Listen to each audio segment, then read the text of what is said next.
Hi, my name is Ethan Levy, and our project is on the Recreational Wellness Center squat rack analysis. My group members are Alex Dulskis, Ben Davis, and Kristen May. So when selecting a database to work with for this project, we chose a database that one of our group members, Ben Davis, had created in a simulations class last semester. And in this database, they collected data on 76 subjects, each sorted according to their gender, group size, and relative strength level. We just found this to be the one that we could correlate best to the type of analysis that we were doing. Next. So when looking at the factors and variables of this analysis, we had three factors: strength, gender, and group size. Strength had 3 levels: beginner, intermediate, and advanced. Gender had 2 levels: male and female, and group size was basically just binary. We just said if they're an individual or if they're in a group. And we allotted numbers to each of these for the purpose of facilitating our SPSS analysis, things like that. So for example, for the 3 levels of strength, beginner was allotted 0, intermediate was 1, and advanced was 2. And we included keys in each of these.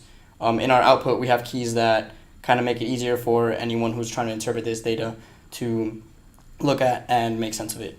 As of the variables, we had 2 types of variables. We had nuisance variables. The only nuisance variable that we could kind of identify was the data collector himself. Obviously, we have to account for the differing kind of aspects of the behavior of each individual who's collecting the data. And also, we had a response variable. And the response variable that we had is the elapsed time of the squat rack utilization. So basically, we found that the response variable was continuous, and we delved deeper to see how each of these factors, whether interacting with each other or not, the kind of effect they had on that response variable. So going into how we did that, initially when we started running all of our tests on SPSS, we were violating assumptions everywhere. So although in class for this project, all we had to do was kind of address that we were violating those assumptions. We wanted to make it so that we can work with the data better. So we did a log transformation and narrowed it down to only one assumption violation. And that's only for the group size greater than 1. The p-value with that was 0.037, so it's still kind of close and definitely still worth looking into. The next thing we did was normality and homogeneity of variance checks. We did that through Levon's test and Shapiro-Wilkes, which we'll delve deeper a little later in this presentation. Then we did one-way ANOVAs. This was basically to check the significance and kind of things like that of each individual factor. Once we had a better idea of which factors were significant, we ran a two-way ANOVA of the factors that were significant. Spoiler alert, 2 of them are significant. And then we did a blocked ANOVA to run each factor using the data collector as the nuisance variable. And we actually found the nuisance variable was insignificant. So as Ethan had mentioned previously, our data violated normality assumptions. So to solve this problem, we performed a log transformation, and this helped satisfy most of the requirements for normality among our data.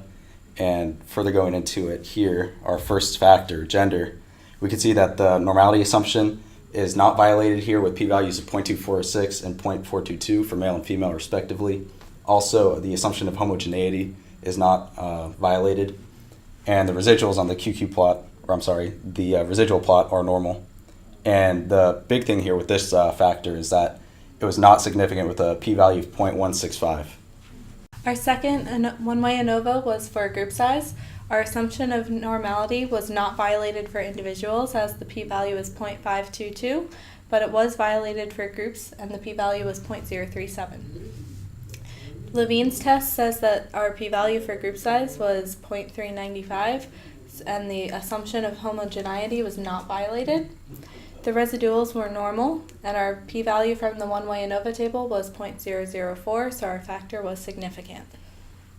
Our last one-way ANOVA table was for strength.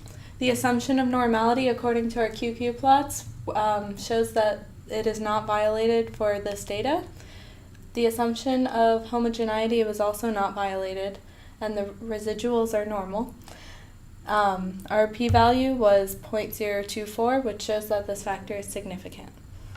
For our two-way ANOVA, we chose our 2 factors that proved to be significant, which were group size and strength. The assumption of normality was not violated for this data.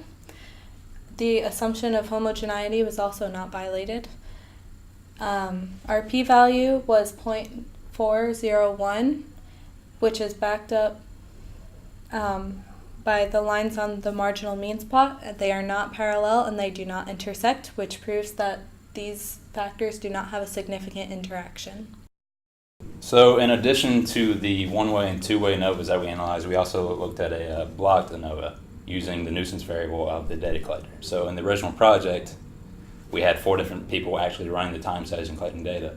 So the purpose of this blocked ANOVA analysis was to see, did they screw up? Did they have any impact on the recording of the data? And the assumption of homogeneity was not violated, so these assumptions are valid, as well as the normality assumption. However, it turns out that the nuisance variable was not significant. In fact, the p-values were amazingly high. P-values of 0.949, 0.759, 0.926. So in the original project, we did a pretty good job of having everything copacetic and according to the process that we outlined.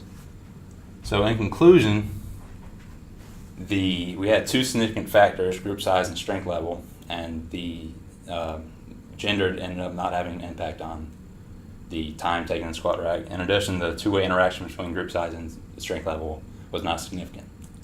Now, rationalizing this, the group size is fairly obvious as to why it would be long. The size would have an effect on the time taken in squat rack. One person is obviously going to take less time than groups of 2, 3, or even 4.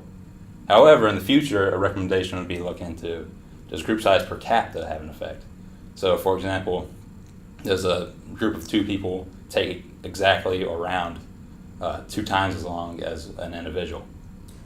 Also, the impact that strength level has on the time taken to squat is a little bit harder to rationalize than the group size. However, how we ended up looking at it was strength level corresponds and correlates to experience level. Strength doesn't come in a vacuum. You have to build up and work for it over years and years. So the advanced people have more experience and ability, and they have their system down pat. So they have a different process of actually the way they approach their squat time, as is with the intermediate and beginners. So although we can't say for certain just by the ANOVA which groups actually took less time, we'd have to run a contrast analysis from that. We do know that there is a significant effect caused by relative strength level. And that is our presentation.